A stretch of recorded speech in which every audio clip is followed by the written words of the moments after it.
Mimi nilishtuka huyu jamaa amekaa chini, akajichocha yeye anaweza kuwa BA na anaanza kufanya melody. Yeah! Mama, I've made it! Now this guy may or may not have said things that everyone... Oh my days, the disrespect. Ongori, what? I am changing the name of this channel to this guy. I have never been disrespected so much in my life. See you in court. Nasikia Vigilante is here. Na nikiongezeka kiburi times 2. Kiburi mia. Subscribe if you haven't.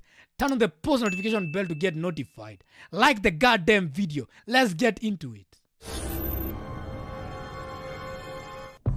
Almost everyone is now talking about Toxic Lyrikali. Toxic Lyrikali. Toxic Lyrikali. Toxic Lyrikali. Mtu mwenye kila mtu anamtaka like. Novi deck in the building.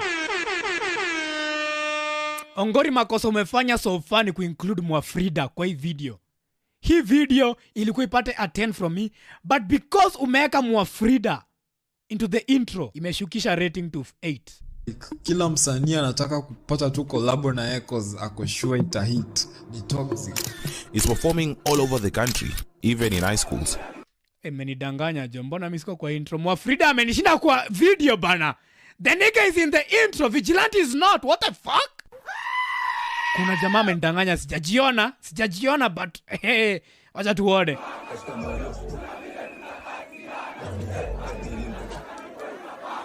And suddenly, every artist wants a collab. Okay. But when they're denied, they get bitter. Yako pia inajitarudi chini. Yeah. Kesha mtu mwingine atamka imbe front bencher. Na urudi nyuma. Almost every single song is done has hit more than 1 million views. Chinje has 11 million views. Backbencher, almost 8 million views. Thugnificent, 6 million. He will never see this kind of views ever again. Trust me. Toxic, time yake ya kushine imeisha. Hata ipata hizi views tena. And there is more. But today, we're not here to talk just about the views. We're here to talk about how he did it. How did he rise from Kayole 1960 to become the person we know today? Let's talk about it. Okadoba manze ni Toxic Lyrikali representing 196. Ona venye mtu before akue msanii akue famous anakuanga very humble.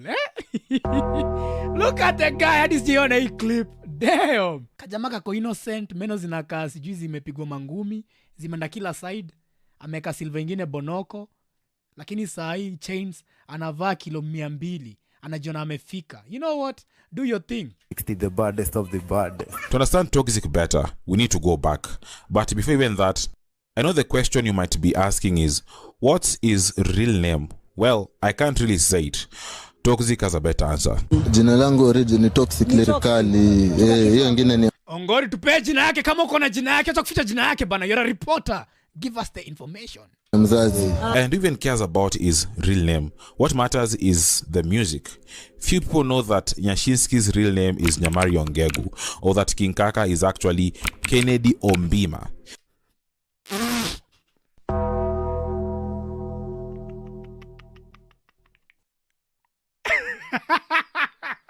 Kennedy Ombima. Why did you do him dirty, bro? Kennedy Ombima.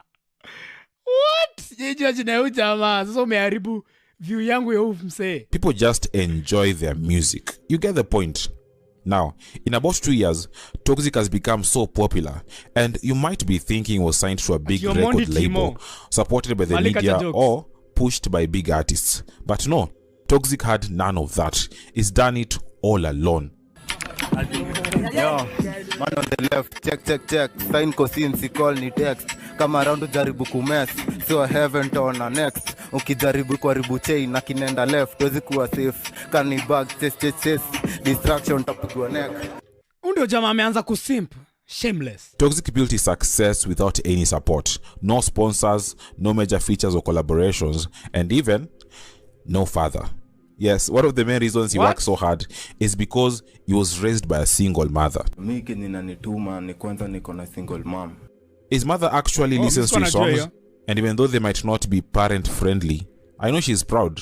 It's every parent's joy to see their child succeed. Mama shaisikia ngoma yako. That does not mean that nitamuonea huruma sasa. Hell no. I'm not seeing any pity for him. I'll still talk my truth. Kia anazijua. Anasemanga nini kuhusu ngoma zako? Uniambia tu itajipa tu nimtoe Kayole hata siku moja furahia. Inshallah. Speaking of Kayole, Toxic was born and raised in Kayole, 1960. Your hairline cooked. Ujamaa na nywele. That hairline is gone, my guy. What is happening on your forehead? Ndio maana umeweka dread ndio feature. Unajua tu dread wanakuanga na ma forehead big. Tunataka uniambie una represent mtaa gani leo? I represent Kayole all days. Kayole the home. Uko ndo umezaliwa, grow Kila up. kitu. Kana kademka gani? Watu wa 1960 kuna talent. And it's true what that girl has said. Kayole has produced a lot of talent. Calligraph Jones, or the OG, also comes from Kayole. Omolo. Now, Kayole is part of Eastlands or Eastlando, which Kanyaga includes Kayole areas like Umoja, Dandora, Buruburu, Donholm, and the Pipeline. The number of artists who've come out of Eastlands or Eastlando is countless. In fact, Eastlando is often called the birthplace of Kenyan hip-hop and even Gengeton. Groups and artists like Ukoflani, Kalamashaka, Wakadinali, and even Giuliani all came from Eastlando. Anyway, back to Kayole. Contrary to popular belief, Kayole is actually safe during the day. But at night, your safety isn't really guaranteed. Sije kanyaga Kayole mimi. Sijawahi na sidhani kama ndai kanyaga Kayole. Niteni fala. Okay, I'm joking. Kind of. Whether it's safe really depends on where exactly you are. Areas like Nyamavila and Masimba are known for muggings or robberies. Maybe I'm wrong or things have changed, but if you live in Kayole or you ever lived in Kayole, tell me the reality down below in the comment section. Let's also talk about his educational journey. Toxic rarely talks about his school life, but I remember he mentioned his grades in the song Backbencher. Nah, Ongori hapana bana. Ongori is just a bab, my guy. Maybe ni ukweli ati jamaa alipata hii mimi sijui. Maybe he was getting those E's in school, but does it really matter? Not at all. He wasn't trying to become a professor. He wanted to be a musician. Ongori is a menace, bro. Jamaa ameanza kukua vigilante bana. That's exactly what happened. In fact, his music journey began back in high school at Kayole South Secondary School. According to Toxic, he was the baddest artist in the entire school. Or as he put it, yeye ndo alikuwa mbaya chuo yote. Hadi Ongori akatumia kizungu. Akatumia Kiswahili yani. Huyu jamaa atumiangi Kiswahili rahisi. Inakwanga tu ngoso. Mimi siwezi ongea ngoso yote time yote. Damn. Nilikuwa mbaya chuo yote. Mimi ndo kuwa maalu. Wewe ndo ulikuwa ule mbaya tu zote. His name Toxic Lyrikali actually came from high school. He got the name Toxic from his friends, and the word Lyrikali he gave himself. Toxic nilipewa nikiwa chuo na Mamurio. Lyrikali ni mimi nilijipatia. Funny fact that you don't know, mimi pia jina yangu kitambo ilikuwanga Toxic Vigilante. Nikai-change. So, hebu niambieni kama I made a wise decision, because I kid you not, watu wako na namba yangu WhatsApp wanajuanga about yangu inakuwanga Toxic Vigilante. I think nili-change last month. But for a long time ilikuwanga Toxic Vigilante. Kama uko na namba yangu WhatsApp, unajua kenye nasema. Ile harakati tu yako tukamirista. Nikasikia tu ni deadly. Chuo ilikuwa Kayole South Secondary School. Now, besides being the baddest in music, he was also the baddest in something else. Football. Yeah, he used to dream of becoming a footballer when he was a kid. And he loved football and was actually talented from a young age. Okay. But in high school, things began to change. His love for music started taking over. And soon, the dream of being on the field turned into a dream of being on stage. Around 2019, yeah, this guy cannot dance. Toxic has dance for his life. Damn! What the fuck is he doing? Officially began his music journey and decided to focus fully on it. Starting out as a new artist is tough, especially when you come from a place like Kayole, where opportunities are limited. You know, there you don't have money, you don't have connections. But that didn't bother Toxic. For him, he knew that the only person who can save him was himself.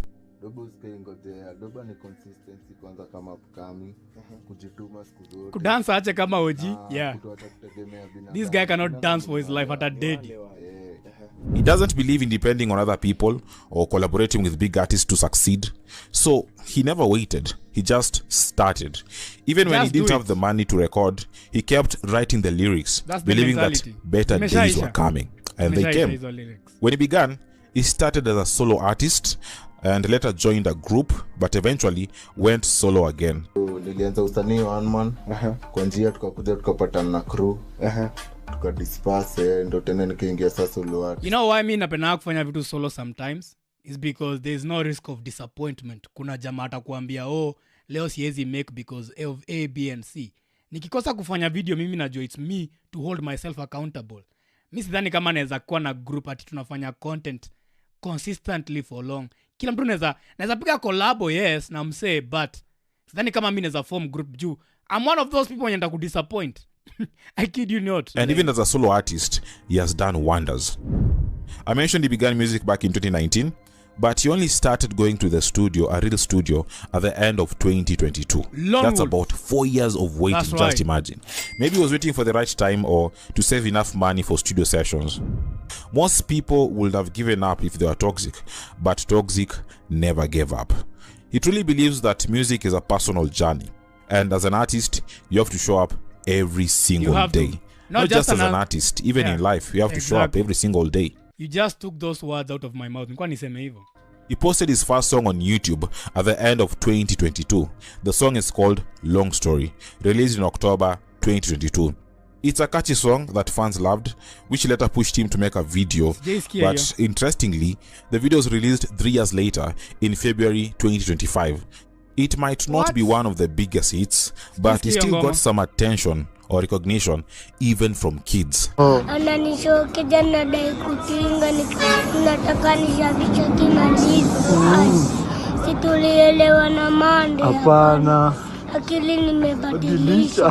In 2023, he dropped most. When Toxic akiwa mtoto ama? What the fuck? Is that Toxic, baby? Toxic? Ujamaa ametoa hizi videos za Toxic akiwa mtoto mdogo akiimba. Shit. Ongori, are you DCI or something? Songs like Forgive, Mask Shang, Chargy, and Seize. The videos for some of the songs might not have been the top quality, but remember, it was just starting out, a boy from Kayole. And for someone coming straight from that particular place with zero sponsors, no big connections, and limited resources, that's something to respect. Now, the songs he released between 2022 and 2023 didn't really go viral or hit mainstream media. But in Kayole, hey, this guy was a superstar. He was one of the most popular underground artists in the area. Obviously. But he didn't stay in the underground for long. In 2024, he released a freestyle called Wrong People, a song that he personally doesn't even like, but fans love it. Right now, it has about 1.6 million views, which is a lot, especially for a lyric video. Now, things changed in July 2024 after releasing Thugnificent. Thugnificent. As we're talking, this song has about 6 million views. And remember, that's just on YouTube. There are still other platforms where people can stream his music, but let's stick with YouTube because those numbers say a lot. And honestly, getting even 1 million views on YouTube is not easy. Yeah. So seeing Toxic hit 6 million views, that's unbelievable. Anyway, with the song Thugnificent, Toxic gained massive attention from all directions. The haters, the fans, the new listeners, and even mainstream media began playing his songs. Thugnificent sounded different, like something people have never heard before from Kenya. The video was real and also raw. No nudity, no fancy cars, just a group of guys in the ghetto. India anafaa kurudi kwa these roots. Amejisahau. Toxic amejisahau. Ameshika pesa akajisahau. This is what your people love. Na sisemi ati usichange juu umeshapata do. But to pay vibe. This is the vibe we want. Mimi sikuhate. I'm just crying for the fans to want more of this. I'm a better of this. Sisi ujinga zenye unatufanyia. That's what I'm asking for. Nothing else. Some shirtless, some flashing their silver teeth, enjoying themselves. Is that really silver? Anyway, even the video had dogs. Metallic. It was a simple video, but the message was powerful. I know you never really expected this song to blow up the way it did. The dog of Africa. This is the dog of Africa. This is the default skin of a dog. But it blew up, and within a few months, Thugnificent became super popular, especially on TikTok. Oh shit, who's this, nigga? What? Hey, Ongori ndio maana hii video imepata views mingi hivi. Umeka hadi to buddies. Damn. And honestly, the success of Thugnificent shows the real power of social media today, especially TikTok. Any artist, doesn't matter who you are, you can blow up on social media. We are not in the 2000s where artists depended on mainstream media like radio and television to become popular. Just post your song like Toxic did and hope for the best. After Thugnificent, Toxic was without a doubt the next big thing. Obviously. Everyone was waiting for what would drop next. And he delivered. Still in 2024, he released Catman and another song called Chinje, which became even bigger than Thugnificent. Right now, Chinje has around 11 million views. You know the funny thing? Ni mse fulani alikujanga kwa live yangu a couple of months ago this year akaniambia nisikize ngoma ya Toxic. Na hivyo ndivyo nilijua Toxic. And I think hiyo ni nini mtaiona kwa my past videos. Mtaona kwa live zangu za kitambo kuna live fulani kona picha ya Toxic, and that was my first time ever listening to him. That's a lot of views. Chinje showed a bolder, more fearless side of Toxic. The song paints a picture of life in the ghetto, talking about crime, hustle, enemies, and the daily struggles people face in the ghetto. The video even had people showing a panga or machete, which sparked a lot of discussion online. Some people claimed that Toxic was promoting violence, but Toxic said that his music doesn't promote violence. It simply shows the reality of what many young people go through in the ghetto. You might be asking, what does Chinje even mean? According to Toxic, Chinje means rampage. Chinje kama venye sisi watu Kayole tu sema rampage kwa rampage sasa juu mbele aje. Chinje sasa ni rampage but in another jina tu tofauti ya rampage, yani venye watu wa Madhari wanaisema na vitu venye watu wa Kayole wanaisema. Rampage ile harakati ya mnatoana, yani kutoana mbogi kwenda giz rampage kwenda kuround wase, yani in short wenda kudunga na mavisu na kuuana or some shit. After going through the lyrics of the song Chinje, the one thing that stands for me is threats. There's a part where he says, sometimes siezi fry na bado sija kufry. My guy step mos boss unaweza kosa ko, unaweza kosa kuona kesho. It sounds serious. It's dark. Hey, Ongori has become a musician. God damn. Okay, Ongori, we need a track this year, bro. But that's the style of Toxic. He doesn't sugarcoat anything. He says things exactly how they are in the streets.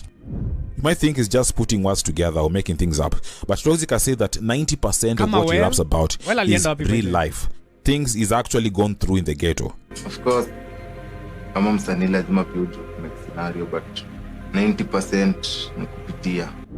By the time he was about to release his next song after Chinje, Toxic kijana alishika iPhone, hapo ndipo kiburi liingia. It was already huge, big enough to catch the attention of Apple Music editors, who selected him for the Up Next East Africa program.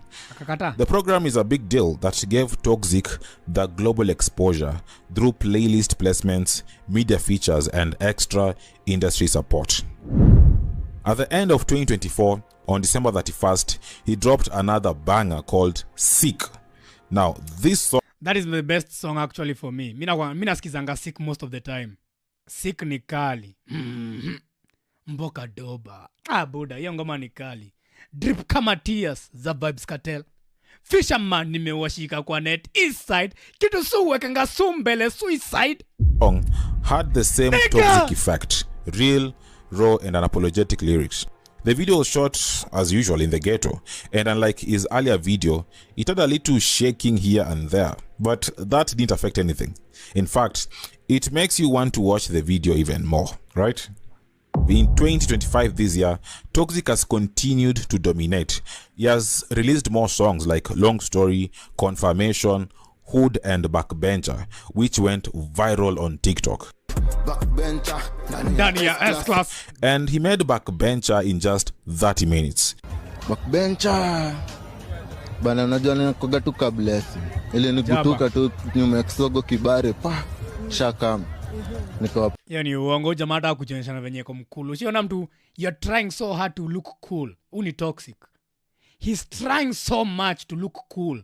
Amejifanya hapo hivyo hataki kuonyeshana a lot of emotion nini. But yote ni kujifanya hii. Mimi naweza kuambia this is fake. I know fake when I see fake. patia teke dakika 30 kumbe hiyo ndio inaenda kuchange maisha tena. Bana. What really stands out in the song Backbencher is the line, Backbencher, ndani ya S-Class. I love that part. People expected the video to be about just the S-Class, but it turned out a bit different. Tunaombea Toxic. Jundiona video yake ya Backbencher. Tunamwombea sasa afanye sasa na ma S-Class. Ndio niko Udem ni fala. Nilisikizanga hii clip nilikuwa ni make a video nikiongelea ama fala wa hii podcast. Juu ni podcast gani?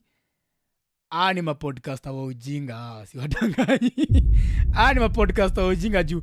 Mdem kama who knows nothing about music. Ni kama Toxic alisikiza ama fala. Juu kutoka hiyo siku ndio amekuwa na decline after Backbencher. Ni kama alisikizaka kafala. naona mabaiskeli na shanga. Lakini kulikuwa na S-Class kadhaa. Kulikuwa na S-Class kama demu wajinga. Alijaribu. Sasa tunataka Unajua convoy. Toxic. Okay, does this lady really have that convoy she's talking about? Just asking. Anyway, after Ngori, I like the intrusive thoughts zenye umeanza kutuonyesha. Huyu jamaa ameanza kujilet loose. Amesha kulisha udem stray bullets. I like it Ongori, keep going. success of Backbencher, Toxic Lyrikali did something no one saw coming. He surpassed BN to become the most streamed artist in Kenya on Apple Music. Backbencher even hit the #1 spot on the Apple Music chart in Kenya. To show you just how big this song was, let's watch this clip. Backbencher ndani ya S-Class. You know what? Nikita Kering. Huyu ni demu mwingine nimemjua this year. Nilikuwa nasikianga jina yake but nikaona sasa picha yake. Alafu nikamwona akivibe kwa hii ngoma and I made a video about it. It's on the channel. You know what? Sitaongea mingi, I already said what I said. Enough of that. Backbencher ndani ya 00 mileage. Na speedometer inachezea 260. Academic amekufia Samahani Toxic. kwa wenye wananidi. Girl kiji kwa model ananidi. That's Nikita Kering, one of Kenya's biggest female artists, vibing to the song. And she's not the only one. Even artists like Calligraph Jones, Nyashinsky, and Brida LW have shown support for Toxic. I'm not a Later in August 2025, he released Bad Flowers, a song that caught many by surprise. The song does not have that usual raw or aggressive tone that we are used to. It's actually a love song, and in the video, Toxic is even holding flowers. Video ni trash. Hii video ilikuwa trash. Mwana alimfanyia hii video alimuibia pesa. Ama alifanyia video free. I don't know. Just imagine, not a machete. It's surprising for the fans.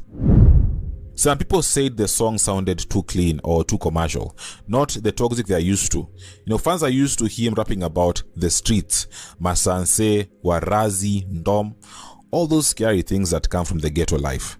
Then in September 2025, Toxic dropped another soft song called Mapenzi, featuring Bridget Blue, and people talked a lot. Huyu jamaa juzi on stream nimereact ametoa ngoma mpya na sijui kadem kanito Bridget Blue and I was like dem she sounds like a good singer but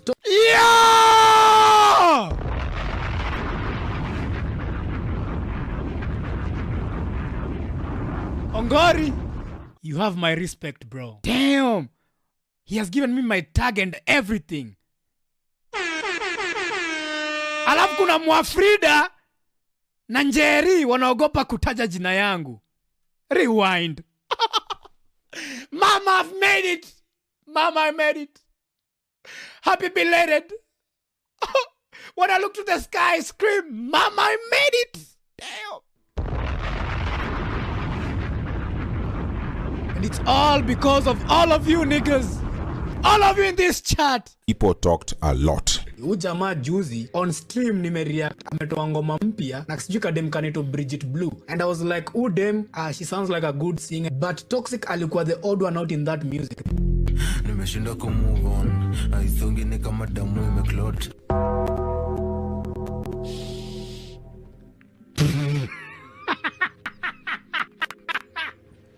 What the fuck is that? Yo, umse amenipea a lot of minutes kwa hii video. Damn. Ongori, mad respect, bro. Damn. I appreciate it, bro. Toxic, tangulini ukajidanganya unaweza kuwa singer. Toxic, let's keep it 100 with each other. Wewe si singer, you're a rapper. Na wewe ni mtu wa kutuimbia gangster rap. Mimi nilishtuka huyu jamaa amekaa chini, akajichocha yeye anaweza kuwa BA na anaanza kufanya melody. Bro. Now this guy may or may not have said things that everyone... Oh my days, the disrespect. Ongori, what? Oh no, oh my days, John. Oh my days, John.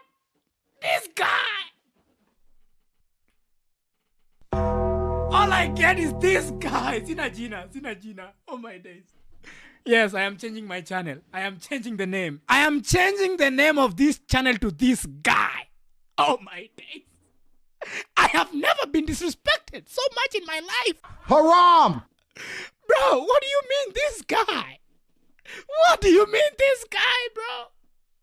Na anaanza kufanya melody. Bro. Now this guy may or may not have said things that everyone agrees with, but we live in a democracy. Everyone's allowed to have an opinion. Personally, I think Toxic was just experimenting and trying to grow. And of course, trying to make money, because let's be honest, no big company is going to sponsor someone who shows up in a music video holding a machete. You know, big brands worry about their image. That's why rappers like Octopizzo and Calligraph Jones eventually switch things up. You don't see them shooting videos in Kayole or Kibera anymore, you know, talking about violence and poverty. And change is inevitable. Whether you like it or not, Toxic will eventually change too. It's just part of life. For now, just enjoy the music. No one knows what tomorrow holds, right? Personally, I love his music videos because they feel real. They're not about fancy places or big parties. His videos are simple, usually shot in the ghetto. And in the music videos, he always has this group of people, big group, which I guess is the Mbogi. And they always make these videos feel real and exciting. Toxic has a very different sound that does not sound like dancehall or even hip-hop. So what is that style? Now, his style of music is a mix of dancehall and modern hip-hop, which people nowadays call trap. In short, Toxic is doing trap dancehall. It's a popular genre which started in Jamaica and was made famous by artists like Masika and Skillibeng. Toxic is now doing the same thing here in Kenya. And by the way, his song Chinje was actually inspired by Masika's track Update. The beats even sound quite similar. Toxic has made many big songs, but has never done any remix, and he says he never will. For him, once a song goes viral, there's no need for a remix. In fact, he prefers creating a brand new song from scratch instead of redoing old songs. Another thing about Toxic, some may call it weird or let's say different, is that he's not a big fan of collaborations. Some fans have been asking Toxic to work with other big artists, but he hasn't done it yet, and Toxic doesn't really see the need of doing that. Kolabo mimi ndo nitawatafuta. Wewe ndo utawasaka. Mimi ndo nitawatafuta. Honestly, he's already getting the same views or even more than these big artists. I understand views may not always prove who's the best, but in today's world, numbers matter. That's why some people buy views, you know them. Still, not working with big names doesn't mean he avoids collaborations completely. He's worked with several artists like Master VK, Mauru Gwash and Ebola Mkuu. Many people, even fellow artists, have criticized his decision not to collaborate often or work with others, calling it... I swear, Missy Wadanganyi, my ego has been bruised. I swear, I kid you not. This guy. This guy. It's arrogance. But is it really arrogance? Usijifeel sana. Fame huisha. Watu ndio mali. Alafu most of all, punguza kiburi. Punguza kiburi mtu wangu. Yani unajua uko na talent, sajame kufungulia njia, mambo inaenda poa. Ndio masaa inafaa una shake hands na watu, unajua kuishi na watu vizuri. Ndio uje kusurvive industry. Badala utafute watu kama mimi Paroti niulize ni aje, umesurvive aje game paka saa hii uko relevant hivi. At the end of the day, an artist should do what he wants, whether it's collaborating or not. It's a personal choice. Toxic has even responded to these critics saying, where was all this advice about collaborations when you were starting out? You know, these same artists and the fans calling him arrogant were nowhere to be seen when he was struggling back in 2019. Si mafans. Mimi sije waonyesha kiburi. Wasanii ndo tunasumbuana huku mtandao. Wasanii muimbe mwachane na mimi. Haya. Mimi amkuwa na mimi nikiwa chini. Sasa nikiwa juu pia usikuwe na mimi. Namba ni jamu sijaibadilisha. And it's not just the collabs, even interviews. Toxic doesn't appear in just any interview. It has to add value to him. He prefers interviews that contribute meaningfully to... That was a fucking lie. Hiyo ni uongo. Jamaa, hiyo story hizo interview nilikuwa nimenunua hiyo story when he said it. But looking back and everything amefanya afterwards, ilikuwa tu design ya kujifanya amekuwa smart or something. But jamaa is a liar. Because ile vitu anafanya is contrary to what he was talking about. His image or artistic direction. In August this year, Toxic made headlines for turning down an interview offer from Oga Obina because he felt the platform didn't align with what he wants for his brand. Yeah, I think I reached out to Toxic Lyrikali. Yes, I did. And we even spoke. I think I also have his number. And he said at the acha nisiongee ujamaa akiongea ama nijipate nimepigwa lawsuit. moment kidogo. Ni jamaa wa lawsuits. Ongori, be careful. Actually, that's what he told me. You know what? Ongori, I might just sue you. You called me this guy, bro. Yeah, see you in court. Yeah, we spoke with Toxic and he told me kidogo, the interview that he wanted to do was more of a musical interview. That's exactly what he told me. It's not sikucheka ovyo. Yeah. But if it's meant to happen, it will happen. It will never happen. Now let's go back to his music. There's a term or a word. I think I have more chances to have Toxic on my stream than Obina to have Toxic kwa show yake upuzi. Am I saying something? Sijui kama mnaona what I'm trying to say. He often mentions in his songs Mboka Doba. So what is Mboka Doba? For lack of a better word, it's like a movement or a team that Toxic is building, where he's also signing other artists. Now, Mboka means work, while Doba means song. So, Mboka Doba simply means music is the business. His career hasn't been without controversy. One of the biggest one happened in August 2025. Now, Toxic went to perform at the State House in Nairobi, and during that event, he was told to say the two-term slogan by John Kayole, which annoyed many people.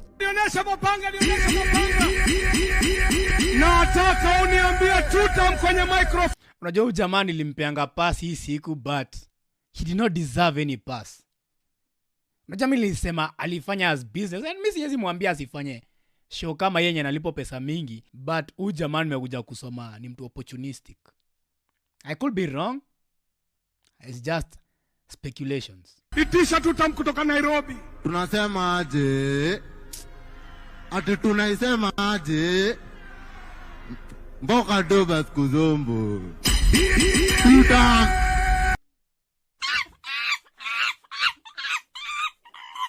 Stupid. And some people are accusing Toxic of aligning himself with political agendas. Hope amelipa generation wealth, because I ain't listening to that shitty music again. Okay, time to cancel him. I think musicians should stay neutral. There was even a plan to cancel Toxic, but that plan didn't work. And Toxic later clarified that he had been coerced into saying that slogan and never intended to make a political statement. Now, recently, like 3 days ago, he dropped a new song called Euphoria. It seems to... But ebu imagine ile gangster points angekuwa nazo, angekosa kusema tuta mbele ya prezo. This nigga would have been the original gangster. Calligraph angemwambia shit. If Toxic angesema Z, aseme Mboka Doba siku zote, alafu aseme tuonane siku ingine, naende, this guy would have been him. Cause hakuna kitu angemfanyia. There is nothing wangemfanyia. But I think alikuwa amesign some contracts. Vitu zingine siku unajiingiza bana. Ujamani kama wasoli mrogia career yake. Because ever since that day ujamaa ngoma zake hazijakuwa zikislap.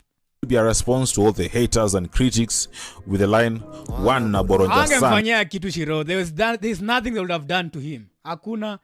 Kila mtu alikuwa anajua ametoka hapo hivyo. So anything inge happen you are Toxic. We all know who would have been blamed. So ase si wajinga sana wafanye move kama hiyo out of nowhere. Na tukipatana inakuwa ni euphoria. I think that's the best way to end this video. Yeah, subscribe if you haven't. And if you have, thank you so much for subscribing. Also, let me know what you think about this video down below in the comment section. And with that said, let's meet in the next video. Huyu jamaa ameniita this guy. Bro, Ongori, you do some crazy work. Thank you for the promo kwa video yako. That video is blown up. Nikiangalia hii video saa hii iko na 20,000 views in the last 11 hours. Wacha tuone kama ta translate kwa subscribers over on the Vigilante channel, bro. I appreciate the support, my guy. I appreciate the shout out in your video. But bro, this guy, bro, like this guy. Nah, I have to go back, chat. Hold up. This is one of my lowest moments, bro. Now, this guy may or may not have said things that everyone agrees with. This guy! Yekituta ni hound. And I know most of you are going to troll me. Mkubest ameshaanza. No wonder alishinda akiniambia ni react. Because he knows I was disrespected. The Vigilante's name was disrespected. But don't worry, one day I will have my get back. One day I will have my get back. But you know what? Good video. Nothing malice. It's a nice video. Sijajam. But damn, you many humble. Anyway, if you have been watching this video, subscribe, turn on the post notification bell to get notified every single time I upload bangers after bangers. Because I'm the hero that nobody wants, Ongori. But I'm the villain you desperately need. This guy. See you in court.